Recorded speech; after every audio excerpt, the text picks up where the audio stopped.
दोस्तों नमस्कार। दोस्तों मेरा नाम है धर्मवीर जारवाल। दोस्तों हमारे देश की हिंदुस्तान की राजनीति इस समय अपने सबसे घटिया स्तर पर चल रही है। हमारे देश के तमाम राजनेता चाहे से किसी भी पार्टी को, उन नेताओं को हमारे देश की जनता से, उन देश की जनता की गरीबी से, देश की जनता की परेशानी से, देश के विकास से, मातृभूमि से, इन सब से कोई लेना देना नहीं है। इनको लेना देना है तो सिर्फ और सिर्फ अपनी राजनीति से। ये वो साधारण लोग हैं जो राजनीति में आते हैं, आने के बाद इनको वीआईपी ट्रीटमेंट मिलना शुरू होता है। बड़े बड़े बंगले इनको रहने के लिए दिए जाते हैं, नौकर चाकर होते हैं। जब रोड पर चलते हैं तो 8-10 सिक्योरिटी वाले, पुलिस वाले, ये सब इनके साथ होते हैं। कहीं भी आ जाते हैं तो एक अलग ही आओ भगत होती है। इन सब का लालच इन लोगों को राजनीति से बाहर आने ही नहीं देता है। हर नेता जो इस समय राजनीति में, वो राजनीति से बाहर आना ही नहीं चाहता, क्योंकि राजनीति के बाद जो भोग विलास इनको मिलता है, उस भोग विलास की ऐसी गंदी आदत इनको पड़ जाती है कि ये झूठ सच कुछ भी कह के, किसी भी तरह की अनसंड वीडियो बनाकर, वायरल करके, दूसरे विपक्ष के नेताओं की गलत वीडियो बना के, उनकी वीडियो को एडिट करके, उनको वायरल करके किसी भी तरीके से सत्ता में रहना चाहते हैं, ताकि जो सत्ता में रहने के बाद जो राजभोग इनको मिलता है वो इनको मिलता रहे और ये अपने साथ साथ अपनी 7 पुश्तों को तार सके। दोस्तों हमारे देश में राजनीति एक धंधा बन गया है। ये एक ऐसा बिजनेस है जिसके अंदर जो आदमी घुसता है उसको सिर्फ अपना मुनाफा देखना है। देश की जनता से या देश से इनको कोई लेना देना नहीं है। और ये बात आपको और हम सबको गांठ बांध लेनी चाहिए। हमारे देश के अंदर अधिकतर नेता सिर्फ और सिर्फ अपना देखते हैं, उनको देश की जनता से कोई लेना देना नहीं है।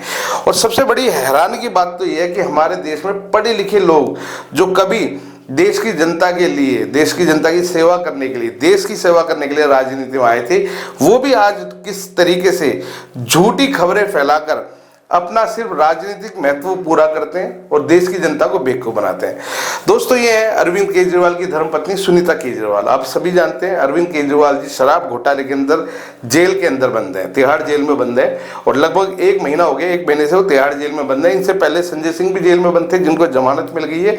मनीष सिसोदिया वो भी जेल में बंद है और सत्येंद्र जैन वो भी जेल में बंद है। ये चारों के चारों भ्रष्टाचार के आरोप में जेल में बंद है। ईडी ने बाकायदा इनको गिरफ्तार किया और इनके पास काफी ठोस सबूत हैं, इसीलिए ये लोग अभी तक जेल में बंद हैं। दोस्तों सुनीता केजरीवाल जी ने जो की सिर्फ अरविंद केजरीवाल की बीवी है, परंतु आज के समय में सारे निर्णय ये ले रही हैं। ठीक है, ये प्रेस कॉन्फ्रेंस करती है, अरविंद केजरीवाल जी की तरह बैठ के आम जनता को संबोधन करती हैं, रैलियों में जा रही हैं। जबकि आज तक हम हर वीडियो में यही पूछ रहे हैं कि अरविंद केजरीवाल की जो धर्मपत्नी है सुनीता केजरीवाल जी, ये किस अधिकार से, किस पोस्ट के तहत ये लोग इस तरह की एक्टिविटी में या राजनीति में सक्रिय हो रही हैं। और क्या सुनीता केजरीवाल के आम आदमी पार्टी के अंदर कोई ओहदा है? क्या दिल्ली सरकार के अंदर इनकी कोई पोस्ट है? क्या ये आम आदमी पार्टी के कोई नेता है या क्या आम आदमी पार्टी कोई एमएलए या निगम पार्षद है? किस अधिकार से ये लोग इतने जो निर्णय है या इस तरीके की जो बातें वो फैला रही हैं? और सबसे हैरान की बात तो है कि ये खुद पढ़ी लिखी हैं और उसके बाद झूठ आम जनता में फैला रही हैं। दोस्तों ये पोस्ट देखिए, इन्होंने अपनी ये पोस्ट डाली जिसके अंदर बकायदा ये लिखा हुआ है कि दिल्ली के मुख्यमंत्री अरविंद केजरीवाल को बिना किसी सबूत के आधार पर 1 महीने से तिहाड़ जेल में डाला हुआ है। अगर उनका केस 10 साल चलेगा तो क्या इनको 10 साल तक तिहाड़ जेल में रखना पड़ेगा?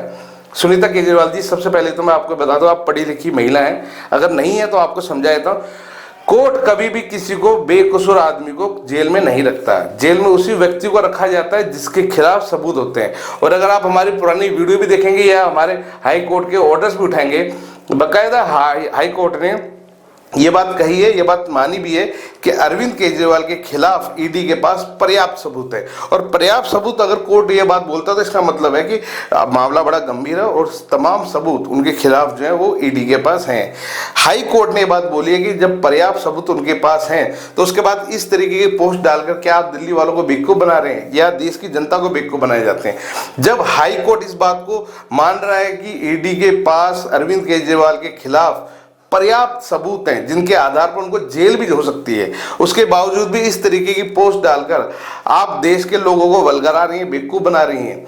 सुनीता केजरीवाल जी, आप खुद पढ़ी लिखी महिला हैं, इस तरह का झूठ फैलाने के आधार पर आपको बकायदा आपके ऊपर केस भी हो सकता है, एफआईआर भी हो सकती है इस तरीके का, अगर आप झूठ फैलाएंगे तो। जब कोर्ट इस बात को मान रहा है कि अरविंद केजरीवाल के खिलाफ पर्याप्त सबूत है, तो आप किस आधार पर यह बात लिख रही है कि अरविंद केजरीवाल के खिलाफ सबूत नहीं है? इसका मतलब आपको हमारे देश के न्यायालय पे विश्वास नहीं है, हमारे देश की ईडी, हमारे देश की जांच एजेंसियों पे विश्वास नहीं है। अगर इन सब पे विश्वास नहीं है तो मैं तो ये कह रहा हूं कि आप हिंदुस्तान में रह क्यों रही हैं, किस लिए रह रही हैं? अगर हमारे देश के कानून पे, न्यायपालिका पे, हमारे देश की जांच एजेंसी पे अगर आपको विश्वास नहीं, तो क्या आपको अरविंद केजरीवाल जी पे विश्वास है जिन्होंने शराब घोटाला करा? आप खुद इस बात को अच्छे से जानते हैं कि शराब घोटाला जिस समय हुआ उस समय दिल्ली के अंदर, हिंदुस्तान के अंदर कोरोना काल चल रहा था, लोगों के पास खाने को पैसा नहीं था, अन्न नहीं था, अनाज नहीं था, उसके बावजूद भी अरविंद केजरीवाल जी ने शराब चलाई, 70% महंगे रेट पर चलाई, एक के साथ एक फ्री बांटी। जिन लोगों के पास अनाज भी नहीं था खाने के लिए, वो लोग शराब के लिए लाइनों में लगे पड़े थे। तो सुनीता केजरीवाल जी, इस तरीके के झूठे और भ्रामक खबरें फैलाने से बचें और देश की जनता को सच बताएं। अगर सच बताएंगे तो हो सकता है कि शायद देश की जनता आपके साथ खड़ी भी हो, परंतु इस तरीके का झूठ फैलाकर आप कहीं ना कहीं देश के साथ साथ अपने खुद के ईमान के साथ गद्दारी कर रही हैं। खैर दोस्तों, आप भी देखिए वायरल वीडियो। इस वीडियो के बारे में आप लोगों की अपनी क्या राय है, हमें कमेंट्स करके जरूर बताएं।